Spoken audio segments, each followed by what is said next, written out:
Hi everyone, চলে এসেছি নতুন একটি ভিডিও নিয়ে।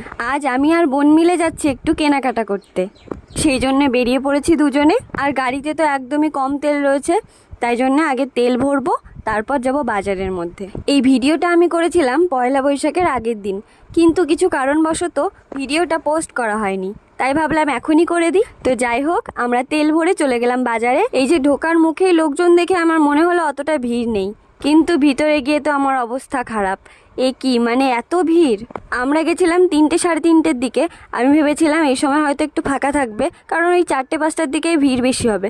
কিন্তু গিয়ে যা দেখলাম সে তো তোমরা দেখতেই পাচ্ছ। আর এত ভিড়ের মধ্যে কি কিনেছি সেটাই ভিডিও করতে পারিনি। এই ভিড় দেখে যে আমার কি মনে হচ্ছিল। अरे मुझे चक्कर आने लग गया अब। তো যাই হোক, কেনাকাটা কমপ্লিট করে আমরা চলে আসলাম বেরিয়ে। ওখান থেকে বেরিয়ে চলে আসলাম এই দোকানটাতে। এই দোকানে সব চপ কিন্তু 5 টাকা করে। আমি যখন